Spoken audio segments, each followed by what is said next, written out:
The last customer walked out of Miriam Haywood's Clockmaker shop in Philadelphia without buying anything, and she knew with the certainty of a clock striking midnight that her dream was dying. The year was 1877, and the spring rain hammered against the windows of her narrow storefront on Market Street while she stood behind the counter, staring at the rows of timepieces that nobody wanted anymore. The big factories were churning out cheap pocket watches by the thousands now, and people saw no reason to pay for the careful handwork that had been her father's legacy and her passion. She was 23 years old, and everything she had worked for since her father died 3 years ago was crumbling. The rent was 2 months overdue. Her savings were gone. The landlord had given her until the end of the week to either pay what she owed or vacate the premises. Miriam touched the brass gears scattered across her workbench, feeling the weight of failure pressing down on her shoulders like a physical thing. The door opened again, bringing a gust of wet wind and a tall man in a soaked coat. He removed his hat, revealing sandy brown hair plastered to his forehead, and looked around the shop with the uncertain air of someone who rarely ventured into such places. He was broad-shouldered and weathered, maybe 27 or 28, with the kind of deep tan that spoke of long days under an unforgiving sun rather than the pale complexion of city dwellers. "You the clockmaker?" His voice was rough, with an accent that definitely did not belong to Philadelphia. "I am. Miriam Haywood." She straightened, trying to summon some semblance of professionalism even though she felt hollowed out. "What can I help you with?" He reached into his vest pocket and pulled out a silver pocket watch, setting it gently on the counter between them. Even from a glance, she could see it was a beautiful piece, probably 30 years old, with intricate engraving on the case. "Found this in my father's things after he passed. Has not worked in years. 3 other clockmakers told me it could not be fixed, but my cousin said you were the best in Philadelphia. I am willing to pay whatever it costs." Miriam picked up the watch carefully, feeling the familiar thrill she always got when handling a fine timepiece. She opened the case and examined the mechanism inside, her trained eye quickly assessing the damage. The mainspring was broken, and several of the gears were worn down, but it was far from hopeless. In fact, it was exactly the kind of intricate work she excelled at. The others were wrong. "This can absolutely be fixed." She looked up at him, seeing hope kindle in his gray eyes. "It will take time, maybe 2 weeks, and the parts will not be cheap, but I can make this run again." 2 weeks, he frowned, the lines around his eyes deepening. "I am heading back west at the end of the week, going to California, then up to Redding in the northern part of the state. Is there any way you could have it done by then? I would pay extra." Redding, California. The name meant nothing to her, but California itself sparked something in her imagination. The West. Wide open spaces. A place where maybe people still valued craftsmanship over factory-made goods. It is a small town, pretty rough still, but it is growing, has a railroad spur now. He paused, studying her face with an intensity that made her self-conscious. "Why, you know it." "No, I just—" She trailed off, then made a decision that surprised her even as the words left her mouth. "How much would passage to California cost?" He blinked, clearly taken aback. "You thinking of heading west? My shop is failing. The factories are driving out artisans like me. Maybe the West would be different." She heard the desperation in her own voice and hated it, but she was too tired to pretend anymore. The man leaned against the counter, his expression thoughtful. "Passage on the train would run you about $100 to California, maybe a bit less if you are willing to travel 3rd class. But Miss Haywood, Redding is not Philadelphia. It is barely civilized. We got outlaws, rough men, hard living. Not exactly a place for a lady on her own." "I can handle rough." She met his gaze squarely. "I have been handling rough for 3 years trying to keep this place alive. At least out there, maybe people would appreciate quality work." He was quiet for a long moment, then stuck out his hand. "Nathan Hawthorne. Most people call me Nate. I run a cattle ranch outside Reading with my brother." She shook his hand, noting the calluses and the strength in his grip. "Miriam Haywood, but you already knew that." "Tell you what, Miriam, you fix my father's watch by Friday, and I will make sure you get to Reading safely. I know some people there who could use a good clockmaker. No sense in a skilled craftswoman giving up because this city does not appreciate her." His smile was slow and genuine, transforming his weathered face into something almost boyish. "You would do that. You do not even know me. I know you are the 5th clockmaker I have tried, and you are the first one who did not dismiss this watch as junk. That tells me something about your character." He straightened, settling his hat back on his head. "I am staying at the Continental Hotel on Chestnut Street. Get the watch fixed, and we will work out the rest." After he left, Miriam stood in the silence of her shop, holding the broken pocket watch and feeling as if her entire life had just pivoted on an invisible axis. The practical part of her brain screamed that this was insane. Heading west with a strange man to a town she had never heard of based on nothing but a vague promise of possibility.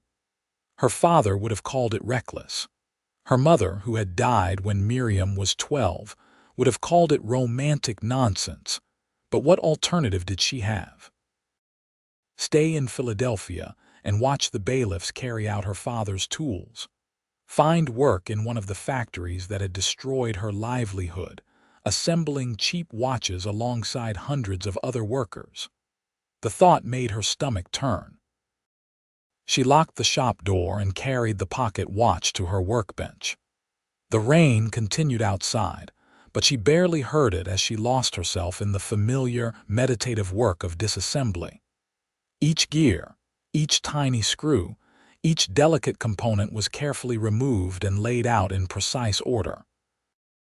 The mainspring was indeed broken, snapped clean through about a third of the way in. She would need to fabricate a new one, which meant delicate work with spring steel and careful tempering. The next 4 days passed in a blur of focused intensity. Miriam barely slept, barely ate, pouring every ounce of her skill and passion into the repair. She crafted a new mainspring, filed down rough edges on worn gears, cleaned and oiled every component until they gleamed. She worked by lamplight long into each night, her fingers moving with the precision born of thousands of hours of practice. During those days, she also made arrangements to abandon her old life. She sold most of her furniture to pay the back rent, keeping only what she could carry. She packed her father's best tools into a sturdy wooden case. She wrote letters to her few remaining relatives, explaining that she was heading west to start fresh. She ignored their predictable responses, urging her to reconsider, to find a husband instead, to be sensible. On Friday morning, she held Nathan Hawthorne's repaired pocket watch up to the light, listening to its steady tick. The sound filled her with a satisfaction that nothing else in her life had matched in recent months. This was what she was meant to do. This was her gift. She found Nathan at the Continental Hotel as the afternoon sun broke through the clouds for the first time in days. He was in the lobby, talking with another man dressed in similar rough clothes, when she approached. His face lit up when he saw her. "You finished it." She handed him the watch without a word. He opened the case, and she saw genuine wonder in his eyes as he watched the second hand sweep smoothly around the dial. He held it to his ear, listening to the mechanism, then closed his hand around it carefully. "My father carried this every day of his life from the time he was 20 until the day it stopped working 15 years ago. He used to say a man's watch was like his heartbeat made visible." His voice was rough with emotion. "Thank you. This means more than you know. It is what I do." She felt heat rise to her cheeks at the intensity of his gratitude. "So about that offer to help me get to Reading," Nathan's expression became serious. "You are certain about this? I was not just talking to hear myself. Reading is rough country. The town has maybe 800 people, and half of them are miners and loggers who spend more time drunk than sober. We get our share of trouble. I am certain. There is nothing left for me here." He studied her for a long moment, then nodded. "All right, then. The train leaves tomorrow morning at 6. Can you be ready?" "I am ready now." "Travel light. Where we are going, fancy things do not matter much. Practical is what counts." He paused, seeming to choose his words carefully. "I will pay for your passage. Consider it part of the payment for fixing my father's watch. You can pay me back once you get established." "I cannot accept that. I have some money saved." "How much?" She hesitated. $43. "That will not get you halfway across Pennsylvania. Take my offer, Miriam. Pay me back when you can. I am not worried about it." His tone left no room for argument, and truthfully, she was too relieved to protest much. That evening, she spent her last night in Philadelphia in the empty shell of her shop. She walked through the rooms where her father had taught her the craft, where she had spent countless hours lost in the intricate world of gears and springs. She said goodbye to the ghost of her old life and tried not to feel terrified about the future. The train journey west was unlike anything Miriam had experienced. Nathan had secured them seats in a second-class car, which was still far better than the crowded third-class accommodations where people sat on hard wooden benches pressed together like sardines. They traveled through Pennsylvania, then Ohio, watching the landscape change outside the windows as cities gave way to farmland, then to rougher, wilder country. Nathan turned out to be a surprisingly good traveling companion. He was quiet, but not in an uncomfortable way. He pointed out landmarks, told her stories about the places they passed, and made sure she had enough to eat at the various stops where vendors sold food through the train windows. He was considerate without being presumptuous, maintaining a respectful distance while still making it clear. He took responsibility for her welfare during the journey. On the third day, as they rattled through the endless plains of Nebraska, Miriam finally asked the question that had been nagging at her. "Why did you really offer to help me? You could have just taken your repaired watch and left." Nathan was quiet for a while, watching the grasslands blur past. "My mother was from back east, from Boston. She came west with my father in '49 during the gold rush. She used to tell me about how hard it was, leaving everything she knew behind. But she also said it was the best thing she ever did because out here, people were judged by what they could do, not by their name or their family connections. You reminded me of her, I guess. That determination to make something of yourself no matter what." "Is she still in Reading?" "No. She died 8 years ago. Fever took her." His jaw tightened. "My father followed her 2 years later. His heart just gave out. He never was the same after losing her."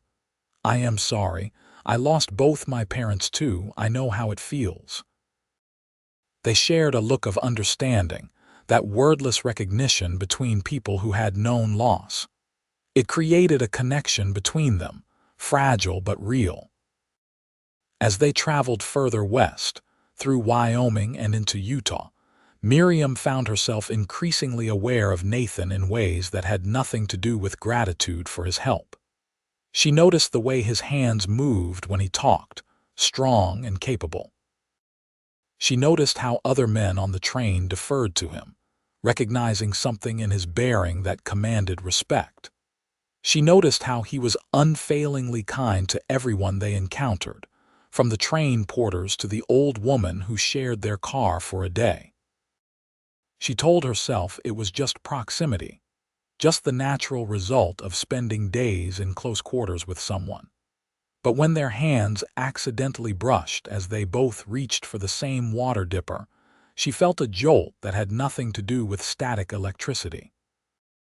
They reached Sacramento after 2 weeks of travel, then boarded a smaller train heading north. The landscape of Northern California was breathtaking in its rugged beauty.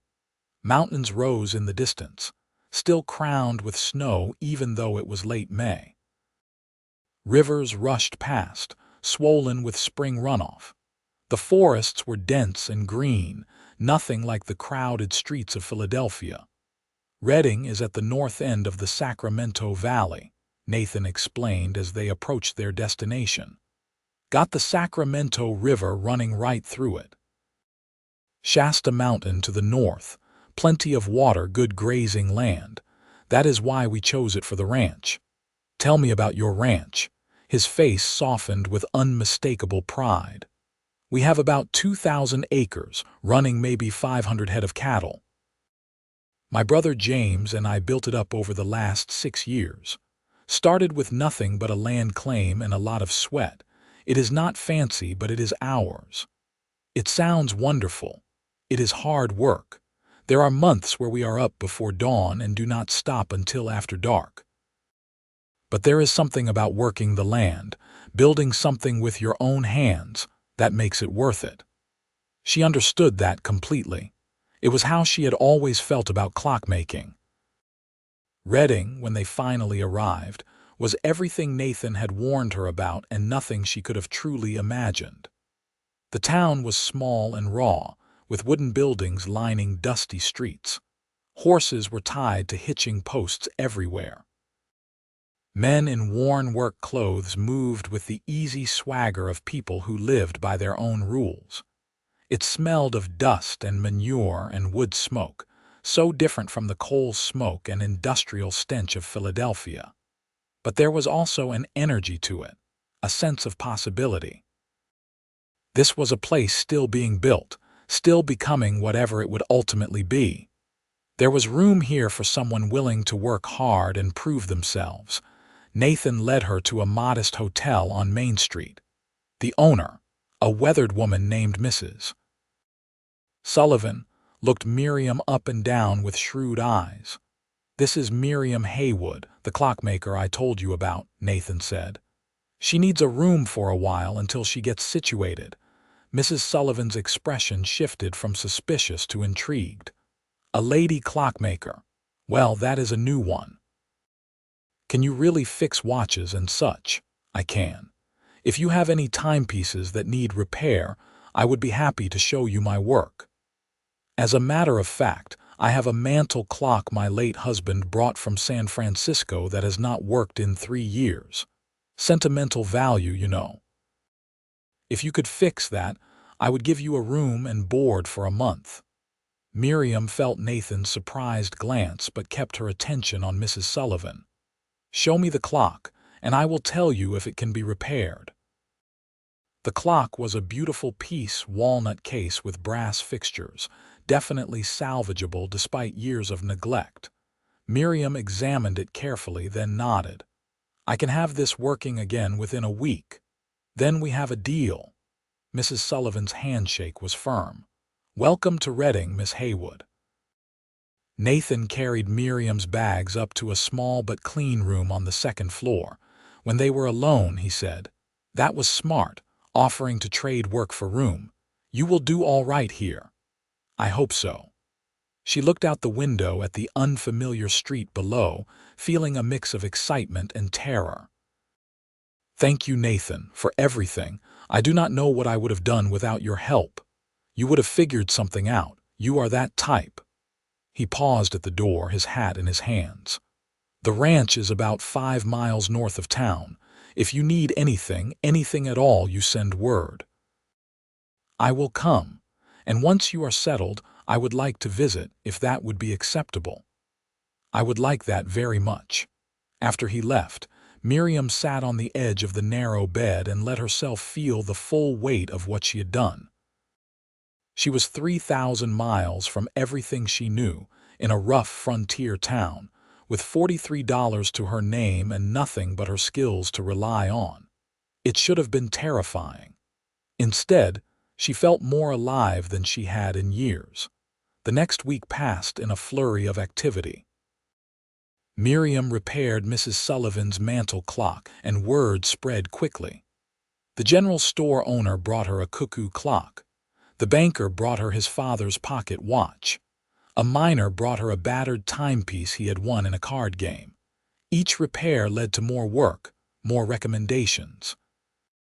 She set up a small workspace in a corner of her room, her father's tools laid out precisely on a repurposed writing desk. The work was familiar and comforting, each repair a small victory. The people of Reading, she discovered, were genuinely appreciative of her skill. Unlike in Philadelphia, where customers had begrudged every penny, here people seemed to understand the value of craftsmanship. Nathan visited 3 days after leaving her at the hotel. He arrived in the late afternoon, cleaned up from ranch work, his hat in his hand. "I was hoping you might join me for supper. There is a decent restaurant on Pine Street, nothing fancy, but the food is good." Miriam accepted eagerly. She had spent the past days almost entirely alone except when customers brought in work, and she found she had missed his steady presence more than she wanted to admit. The restaurant was indeed nothing fancy, just a simple room with a dozen tables and a harried-looking woman who served heaping plates of steak and potatoes. But the food was hearty and good, and Nathan's company was even better. "How are you settling in?" he asked after they had ordered. "Better than expected. I have had more work in 1 week here than I had in 3 months in Philadelphia. It turns out people in Reading actually value having their timepieces repaired." "That is excellent news." His smile was genuine. "I have been thinking. Once you have saved up enough, you should look into renting a proper shop space. There is an empty storefront next to the general store. The owner might be willing to work out reasonable terms. You have been thinking about my business prospects." She felt warmth spread through her chest. "I have been thinking about you," he said, then looked startled by his own honesty. "I mean, I have been hoping things would work out for you here.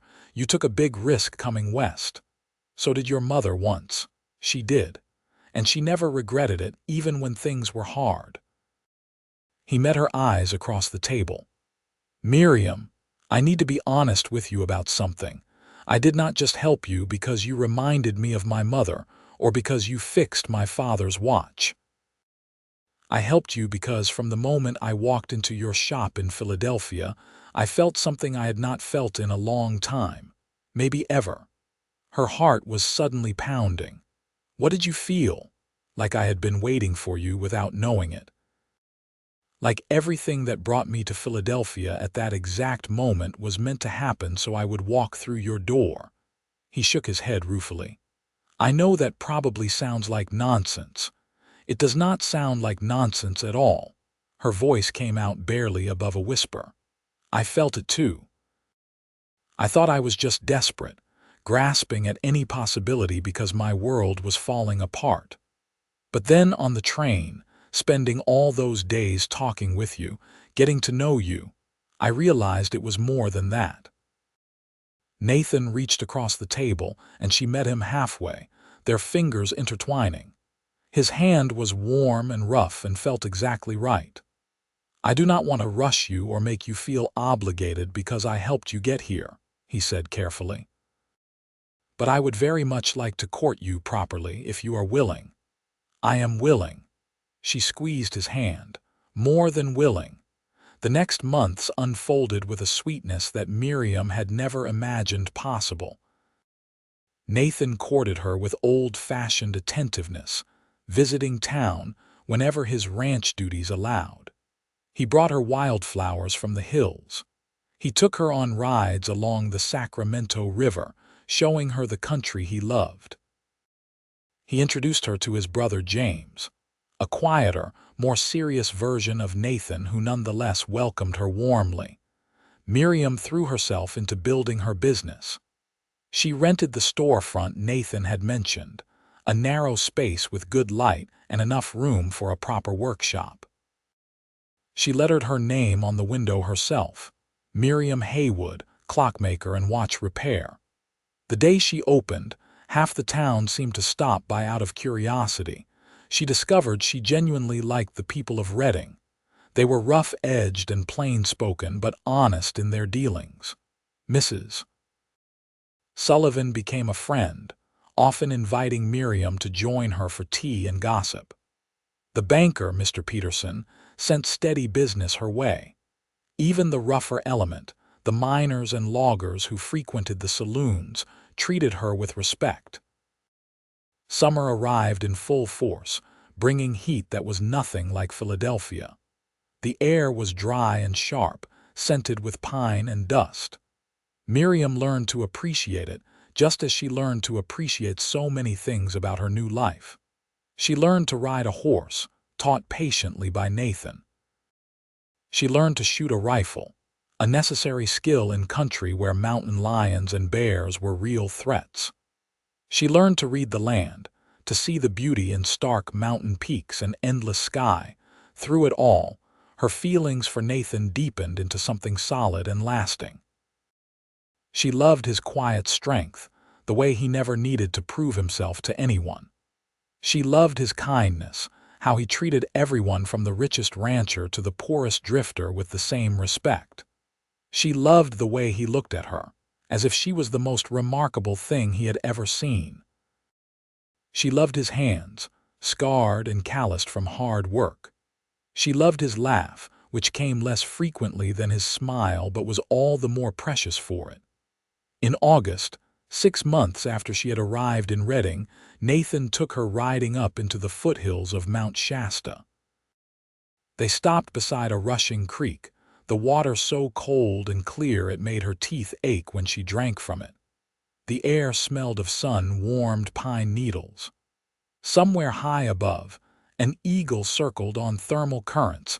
Nathan helped her dismount, then stood very close, his hands on her waist. "Miriam, these last months with you have been the best of my life. I wake up every morning thinking about you. I go to sleep every night grateful that you walked into my life." She could barely breathe. "Nathan, I know this is fast by some standards. But out here, we do not waste time when we find something worth holding on to." He pulled a small box from his pocket, opening it to reveal a simple gold band. "I love you. Will you marry me?" Tears blurred her vision as she nodded. "Yes, yes, I love you too. I have loved you since somewhere in Nebraska, I think, though I did not admit it to myself until later." He slipped the ring onto her finger, then kissed her with a gentleness that made her melt against him. When they finally pulled apart, both breathless, she saw her own happiness reflected in his eyes.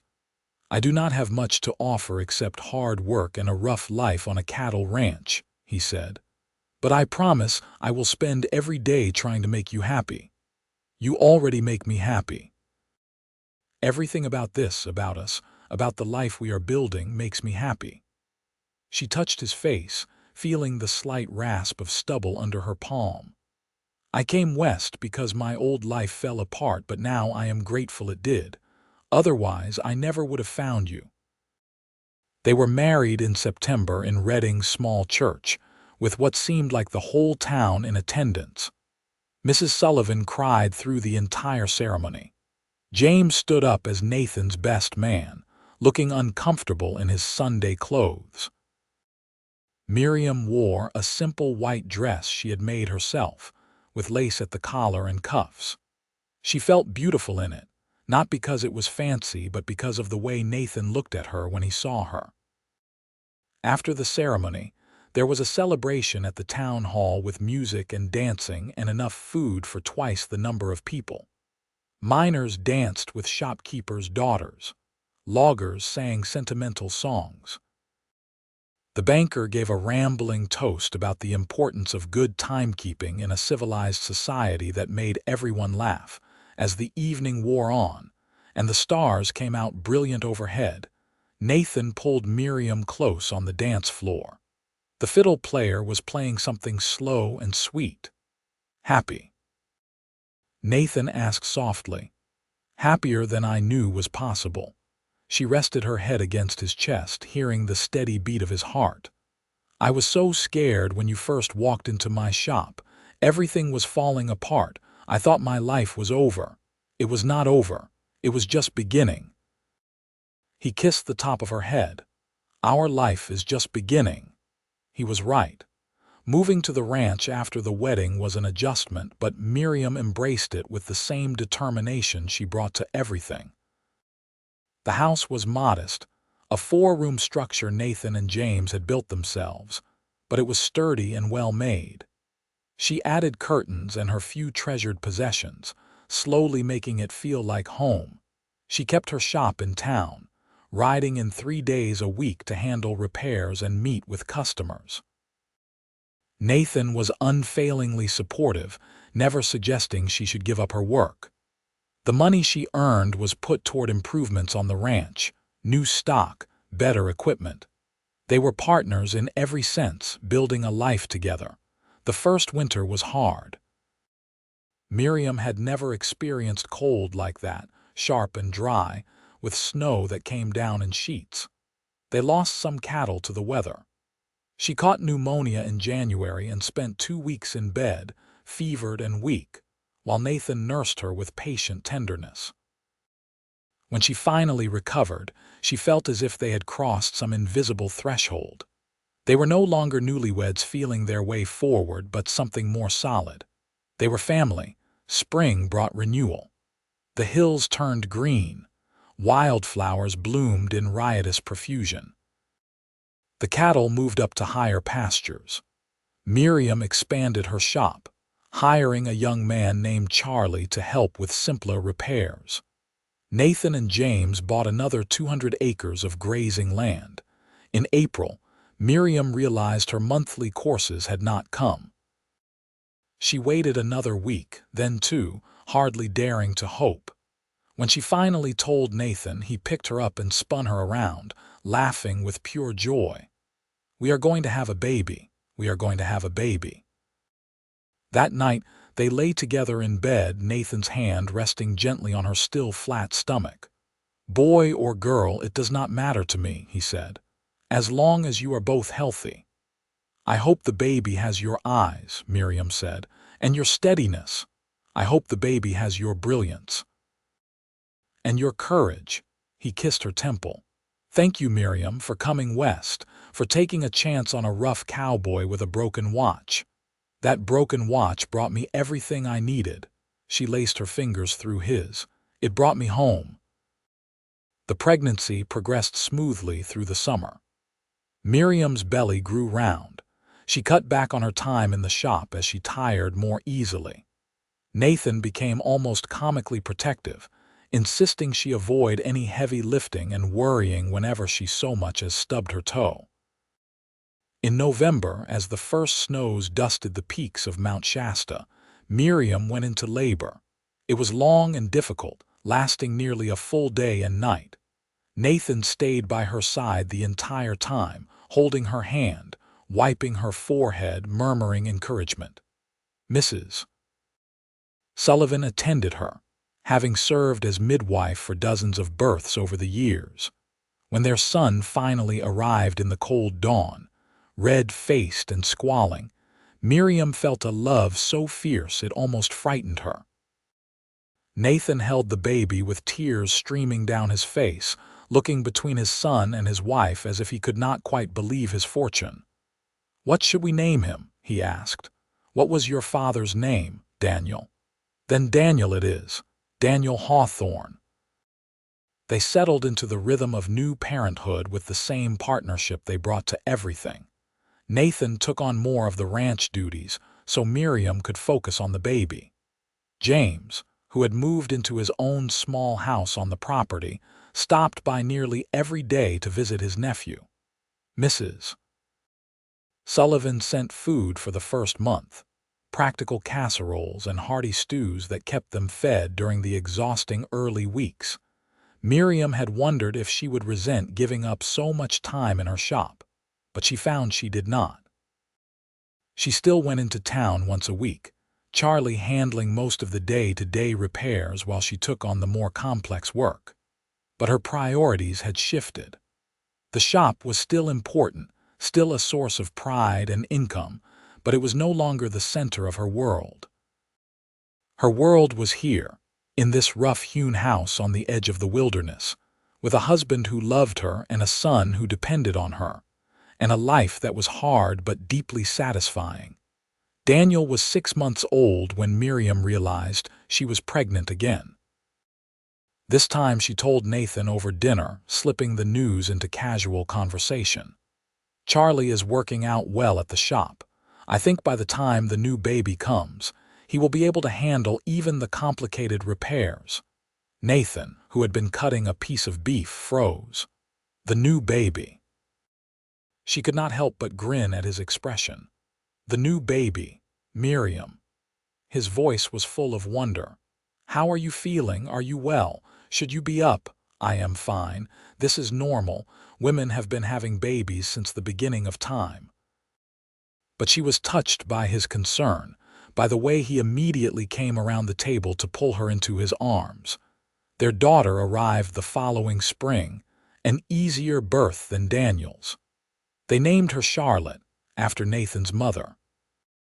She had Miriam's dark hair and Nathan's gray eyes, and from the beginning she was a force of nature, demanding and spirited and absolutely beautiful. The years flowed past in that way time has when life is full. Daniel grew from a baby into a toddler, then into a sturdy boy who followed Nathan everywhere, desperate to learn everything about ranching. Charlotte grew into a whirlwind of a child, fearless and clever.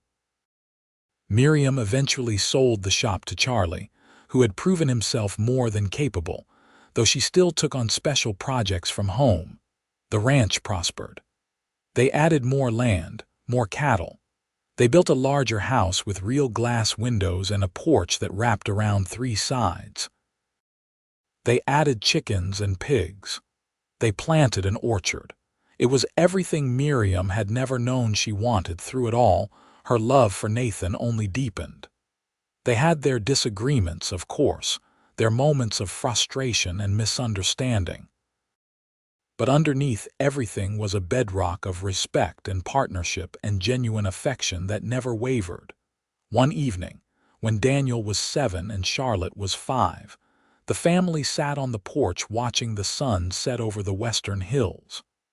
The children were chasing fireflies in the gathering dusk. Nathan sat beside Miriam on the bench swing, his arm around her shoulders. "You ever regret it?" he asked. "Giving up the city, the life you could have had back east?" Miriam thought about it seriously, as she always did when he asked this question that came up every year or so. "Sometimes I wonder what would have happened if I had stayed, but I cannot imagine being happier than I am right now in this moment. Can you? Not even a little bit." He pulled her closer. "That day I walked into your shop in Philadelphia, my life changed. I just did not know it yet. Mine too." She watched Daniel help Charlotte catch a firefly, his patient big brother gentleness evident even at 7. "Everything I thought I wanted, all my plans and dreams, they were so small compared to what I found here. You gave up a lot, though, your father's shop, your independence." "I did not give up my independence. I chose to build something with you. That is different." She turned to look at him, this man who had offered her hope when she had none, who had brought her west to a new life, who had loved her steadily through every challenge. "And I gained so much more than I lost." Nathan kissed her, soft and sweet, then deeper. Even after years of marriage, his touch still made her feel warm and wanted. "I love you, Miriam Hawthorne. I love you too." The years continued their march.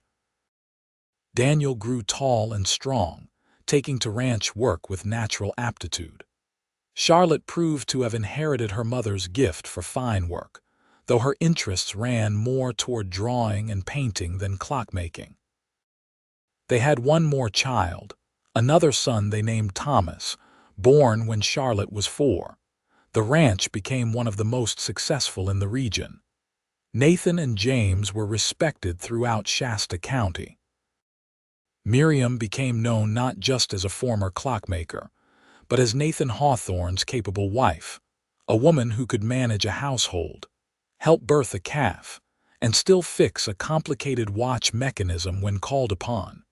Redding continued to grow around them.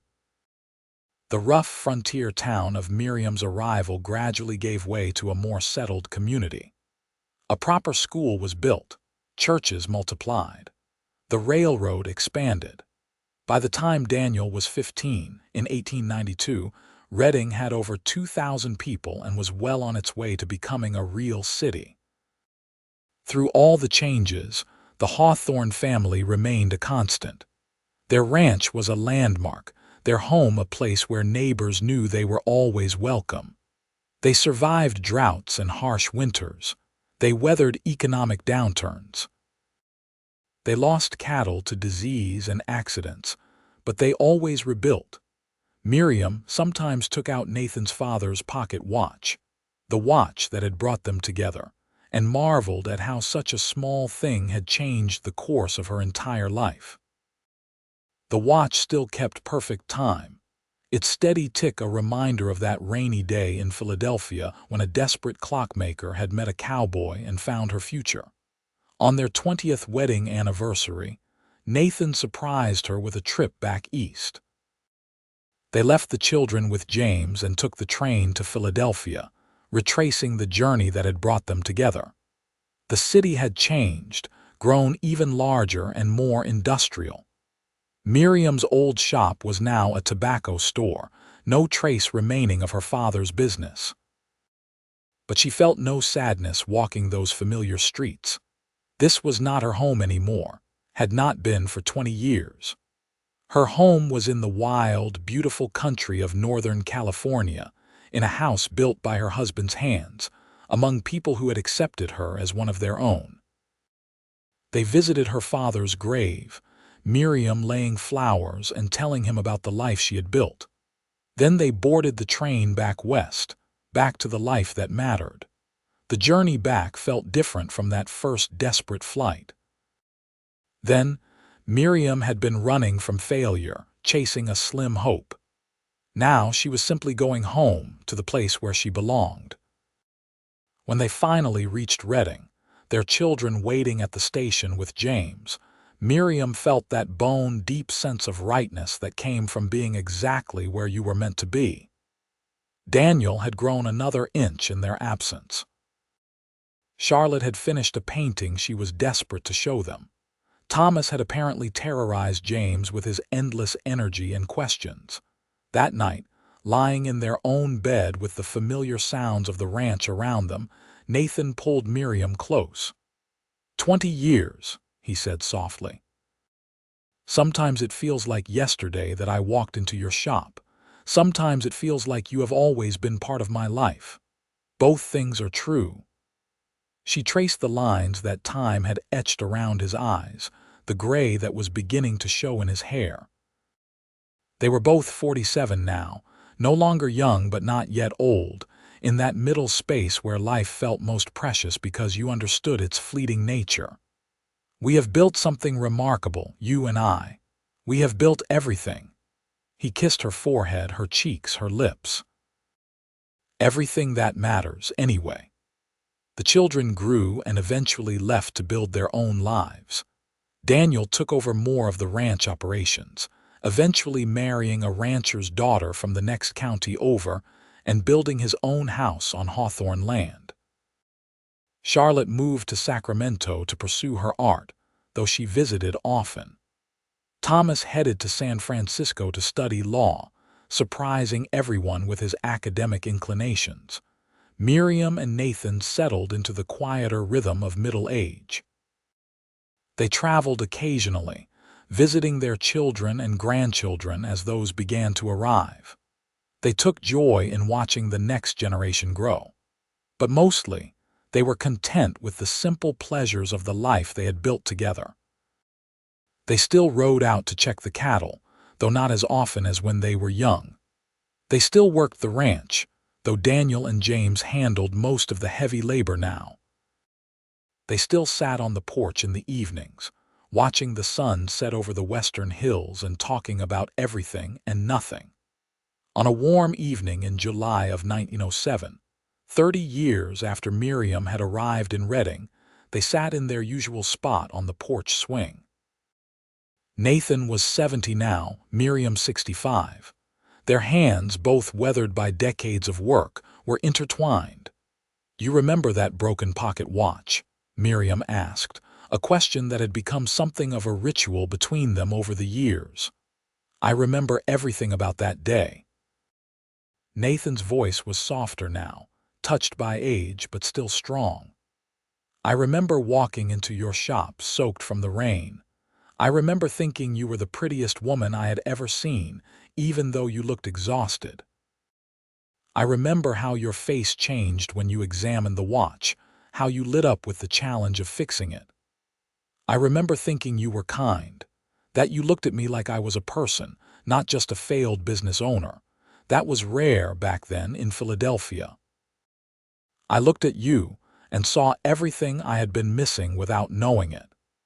He raised their joined hands to his lips, kissing her knuckles with the same tenderness he had shown her for 3 decades. "My father used to say that a broken clock was just waiting for the right person to make it whole again. I think we were both a little broken when we met, and we made each other whole. We did." The sun completed its descent, painting the sky in shades of purple and gold. In the distance, they could hear Daniel calling to his own children, the sound of the next generation carrying on the family legacy. Somewhere in the house, the mantel clock that Miriam had repaired all those years ago for Mrs. Sullivan, a gift from the old woman before she passed, chimed the hour. Miriam rested her head on Nathan's shoulder, feeling the steady rise and fall of his breathing, and thought about all the moments that had brought them to this one. A clockmaker's shop failing in Philadelphia. A cowboy's broken pocket watch bringing her west. A risk taken on faith and desperation. A love that had grown slowly, steadily, like a tree putting down deep roots. She had thought at 23 that her life was ending. Instead, it had just been preparing to truly begin. Everything she had lost in that rainy city had been necessary to bring her here, to this moment, to this man, to this life that was rough and hard and more beautiful than anything she could have imagined. "Thank you," she whispered. "For what?" "For walking into my shop that day. For seeing something in me worth saving, for bringing me home." Nathan tightened his arm around her. "You saved yourself, Miriam. You had the courage to take the chance. I just showed you the path. We found it together." "Yes, together." They sat in comfortable silence as the stars began to appear overhead, the same stars that had watched over them for 3 decades of marriage. The same stars that would watch over their children and grandchildren. The same stars that had witnessed 2 broken people finding each other and building something lasting. The pocket watch, carefully maintained over the years, sat on Nathan's bedside table upstairs. Its steady tick would continue through the night, marking time as it always had. Time that had brought them together. Time that had given them this life. Time that, measured in heartbeats and sunsets and quiet moments on a porch swing, added up to a love story worth living. In Reading, California, where the Sacramento River rushed past and Mount Shasta stood eternal watch, where the Wild West was slowly giving way to the 20th century, Nathan and Miriam Hawthorne had found their forever. The clockmaker from Philadelphia and the cowboy with a broken watch had fixed each other in all the ways that mattered, building a life that was exactly as it was meant to be. Their story, born from loss and hope and a chance encounter in a failing shop, had become the kind of romance that people would remember long after they were gone. A testament to the power of taking chances, of heading west into the unknown, of trusting that sometimes broken things could lead to something whole and perfect and true. The night deepened around them, but they remained on the porch, unwilling to let go of the moment. These quiet evenings had become even more precious as the years advanced, each one a gift not to be wasted. Daniel's children's laughter faded as they were called in for bed. The ranch settled into nighttime stillness, the gentle sounds of cattle and horses and the wind through the trees. Miriam. Nathan's voice was thoughtful in the darkness. Yes, when we are both gone, when this ranch passes to Daniel and his children, I want them to know the truth of how it all started. Not just the facts, but the feeling of it. How scared you were in Philadelphia. How lost I felt after losing my parents. How we found each other at exactly the right moment. They will know, she promised. I have been writing it all down. Every detail, every moment that mattered. They will know that love is worth taking risks for. That sometimes the worst moments of our lives lead to the best. That coming west was the bravest thing I ever did, and that saying yes to you was the best. I love you, Miriam Hawthorne. I have loved you for 30 years, and I will love you for whatever time we have left and beyond that if such things are possible. They are possible, she said with absolute certainty. Some loves are bigger than time. Ours is one of them. They finally went inside as the night grew cold, but neither of them was ready for sleep. Instead, they sat in their bedroom, and Miriam retrieved the pocket watch from Nathan's bedside table. She opened it, listening to the familiar tick, remembering the days she had spent repairing it.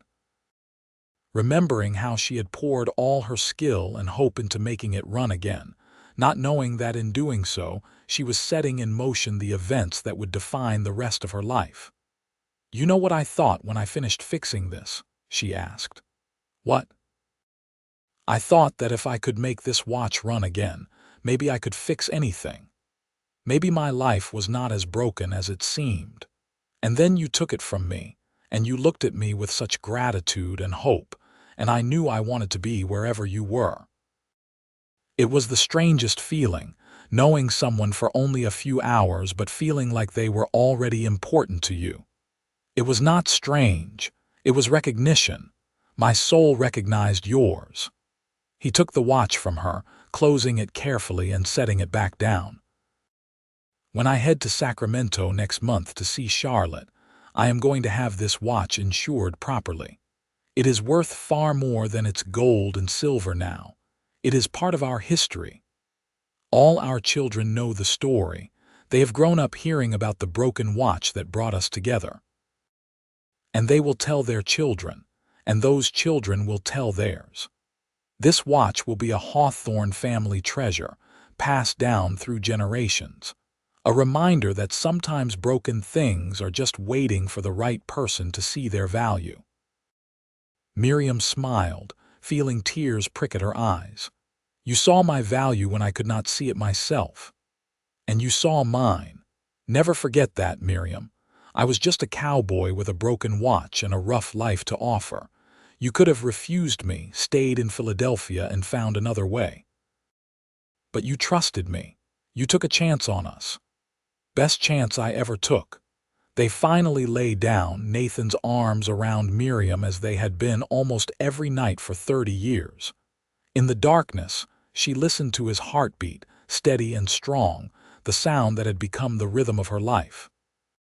She thought about the journey that had brought them here, the miles and the years and the countless small moments that had woven together into this tapestry of a life well lived. She had been a clockmaker who had lost everything. He had been a cowboy looking for one small repair. Together, they had built an empire of love and family and belonging that was worth more than all the gold in California. The seasons continued their eternal cycle. Summer gave way to fall, fall to winter, winter to spring. The Hawthorne Ranch prospered under Daniel's increasingly capable management. Charlotte's art began to gain recognition. Her paintings of Northern California landscapes, appearing in galleries in San Francisco and Sacramento. Thomas graduated from law school and opened a practice in Reading, returning home as so many children did when they realized the place they had grown up was exactly where they wanted to be. More grandchildren arrived, filling the ranch with noise and laughter. Nathan and Miriam watched them grow, seeing echoes of themselves in various faces and personalities. One granddaughter showed an interest in clockmaking, and Miriam spent hours teaching her the craft, passing on the skills her own father had taught her so many decades ago. Life was not without its sorrows. James passed away in 1909, his heart giving out suddenly at age 70. His funeral was attended by hundreds of people from across the county, a testament to the respect he had earned over a lifetime of honest dealing. Nathan grieved his brother deeply, but he had Miriam to lean on, just as he had been her support through the losses and challenges of their years together. They celebrated their 40th wedding anniversary in 1917 with a party that brought together what seemed like everyone they had ever known. Daniel and his wife hosted the event at their house, which was now larger than Nathan and Miriam's original home. The entire county seemed to turn out, longtime friends and neighbors mixing with their children and grandchildren. Someone asked Nathan to make a speech, and he stood up slowly, his 77 years evident in his movements but his mind still sharp. 40 years ago, I married the best woman in California. Probably the best woman in the entire country, but I will stick with California to be modest. That got a laugh from the crowd. She came west with nothing but her skills and her courage. She built a life here that has touched all of us in ways large and small. And she gave me the greatest gift anyone can give another person. She gave me a reason to be better than I was, to work harder, to love deeper, to appreciate every single day as the miracle it is. Miriam, you are the love of my life and my very best friend. Here is to 40 more years. He sat down to thunderous applause, pulling Miriam close and kissing her despite the hoots and hollers from the crowd. She laughed against his lips, feeling young again, feeling like the scared clockmaker and the hopeful cowboy they had once been. The party went late into the night, with music and dancing and stories told and retold. When it finally ended and they returned home, both of them exhausted but happy, Miriam noticed Nathan moving more slowly than usual, his breathing a bit labored. "Are you all right?" she asked, concern sharpening her voice. "Just tired. It was a big day." But he sat down heavily on the edge of their bed, his hand pressed to his chest. "Nathan," fear clutched at her heart. "Talk to me." "I am fine, Miriam. Just need to catch my breath." He looked up at her, and she saw something in his eyes that terrified her. An acknowledgement of mortality, of time running short. "But I think maybe I should see the doctor next week, just to be safe." The doctor's verdict was what Miriam had feared. Nathan's heart was wearing out, weakened by decades of hard physical labor and simply by age. There was nothing to be done except to take it easy, rest more, and hope for the best. The doctor gave him maybe another year, possibly 2 if he was lucky. Nathan took the news with characteristic stoicism, but Miriam could see the grief in his eyes. Not for himself, she realized, but for her. For the thought of leaving her behind. "I am not ready," he said that night, holding her close. "I am not ready to leave you, then do not." She was crying, unable to stop the tears. "Stay with me, fight, we have more time coming to us." "I will try, God knows I will try." "But Miriam, if I cannot, if the time comes sooner than we want, you have to promise me something. Anything. Promise me you will be all right, that you will keep living, keep enjoying this life we built. I cannot bear the thought of you just giving up." "I promise," she whispered, even though the words felt like lies. How could she be all right without him? How could she keep living when half of her soul would be gone? But Nathan surprised them all. He made it through that year and the next and the one after that. He slowed down, spending most days on the porch or in the house, but his mind remained sharp and his spirit strong. The grandchildren visited often, drawn by his stories and his gentle wisdom. Miriam rarely left his side, the two of them spending their days in quiet companionship. On a warm September evening in 1920, as the sun painted the sky in its nightly masterpiece, Nathan took a sudden turn for the worse. His breathing became labored, his chest tight with pain. The family was called, Daniel and Thomas arriving quickly, Charlotte making it from Sacramento by nightfall. As his children and grandchildren gathered around, Nathan reached for Miriam's hand. "The watch," he said weakly. "Give me the watch." She retrieved it from the bedside table, placing it gently in his palm. He closed his fingers around it, feeling its steady tick against his skin. "This watch brought me everything," he said, his voice barely above a whisper. "Everything that mattered. Nathan, please." Miriam was crying openly now, knowing that this was goodbye and hating it with every fiber of her being. "I love you. I have loved you from that rainy day in Philadelphia to this very moment. You made my life complete, Miriam. You made every day worth living." His breathing was getting harder, his grip on her hand weakening. "Thank you for saying yes. Thank you for coming west. Thank you for 43 years of the greatest happiness a man could know. I love you," she sobbed. "I love you so much. I know. I have always known." He looked around at his gathered family, at the legacy they had built together. "Take care of your mother. Take care of each other. Remember that love is what matters in the end. Just love."